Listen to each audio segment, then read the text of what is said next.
technology that is built for your every sense. Acer Pure from Acer. Coming in, Japan has also snubbed the Trump Sarkar.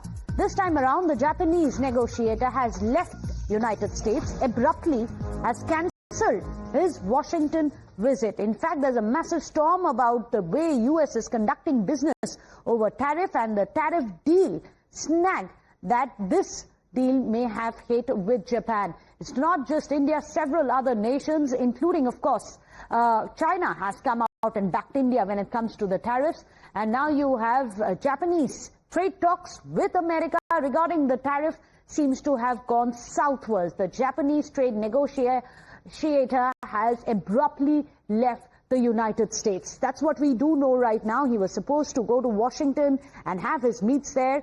We are waiting for the inside story as to what really happened, but there seems to be a big snub coming in by Japan, and they have snubbed the Trump government after the Japanese negotiator abruptly left the United States. Let me go across to Rishabh. Rishabh, we all know that there have been several ups and downs when it comes to the tariff talks which have been happening with President Trump.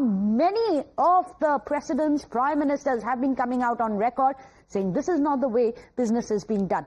But what really happened? What's the inside detail coming out from the Japanese negotiator? Why did he leave US abruptly?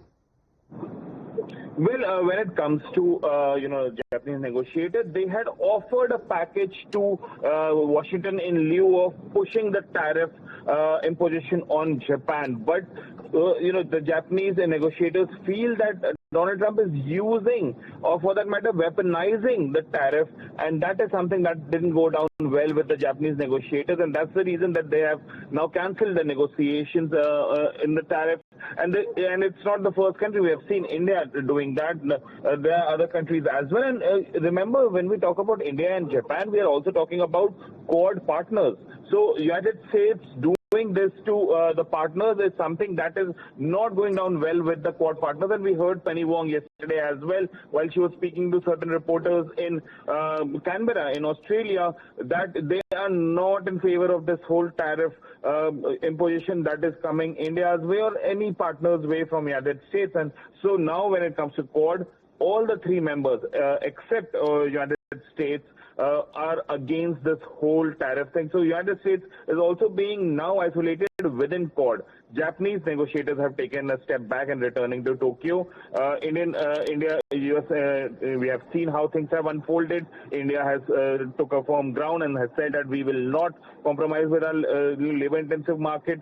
And now Australia also saying that. So in a way, now United States is being pushed back. And when it comes to Japan is very clear that we offered a package, a relief package for sort of negotiation, but given that the United States is being unrealistic and their expectations from the partner countries are unrealistic, this negotiation cannot go further.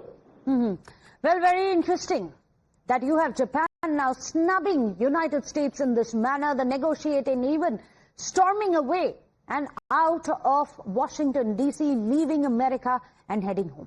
Meanwhile, let's tell you, thank you so much, Rishabh, for getting us that inside scoop. Now, viewers, interestingly, Democrats have also slammed Trump. It's not just other nations. Democrats within America have said that Trump is singling out India.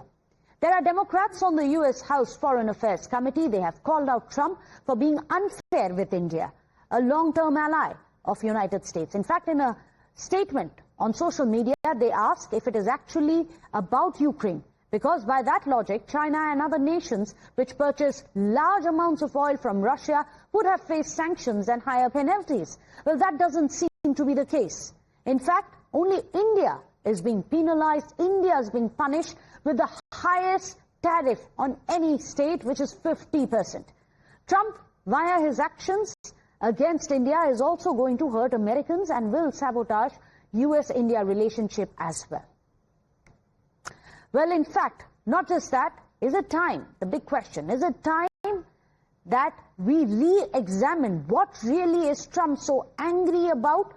Why he has been singling out India? Is it really about Ukraine, or is it about fueling a Russia-Ukraine war by buying Russian oil? Well, then China, as we were just telling you, should be the #1 in White House's list of Trump tariffs. Instead, it is a tie between India and Brazil at 50%, while India is the second largest buyer. And we are going to show you this on the big plasma as well.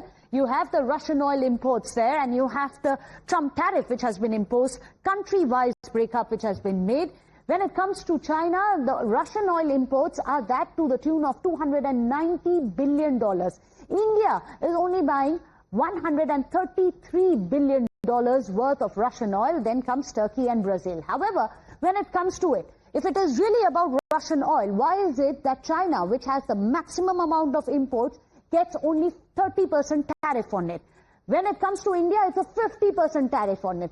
The third country which buys massive amounts of Russian oil is that of Turkey, which buys $90 billion worth of Russian oil, but it gets only 15% of tariff imposed upon it. When it comes to Brazil, this is another country which is being penalized along with India. Both of these, and as well as China, are part of the BRICS, something that Prime Minister has already spoken about, reached out to these nations as well. They have all united in their protests against the American tariffs. In fact, let me go across to Rishabh. Rishabh, this chart itself shows that it perhaps really isn't about buying Russian oil. Why accuse India, as one of their own closest aides of Trump has, of funding Russia's war machinery, and today going to the extent of saying this is India's war?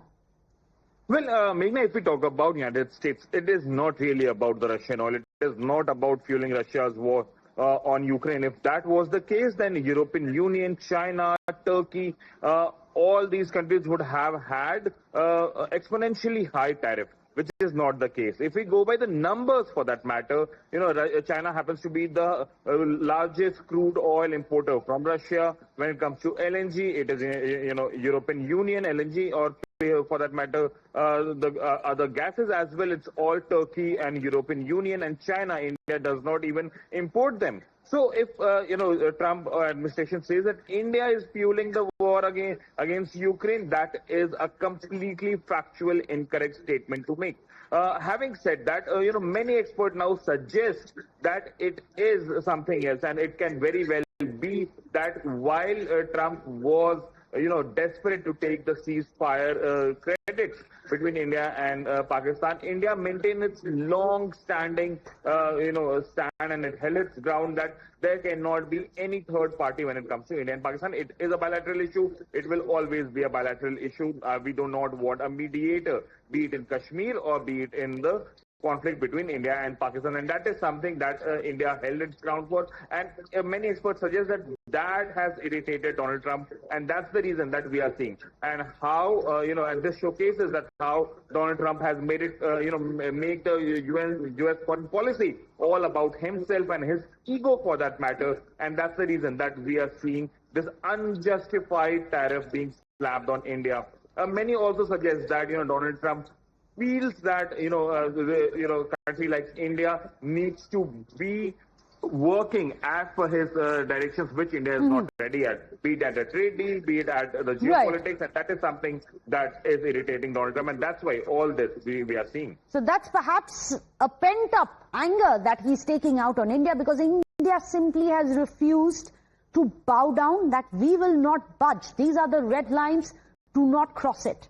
But clearly that message hasn't gone down too well with President Trump. He is, of course, now citing the Russia-Ukraine war as an excuse to impose tariffs. But let's see how this really works out, because Indian markets have been pretty relatively resilient towards, and despite the fact that there have been 50% tariffs. Thank you so much, Rishabh. We'll keep coming back to you for more inputs. With that, we are shifting focus. There's some big breaking news which is coming in. Karnataka Film Chamber is likely to lift the ban on actor Sonu Nigam.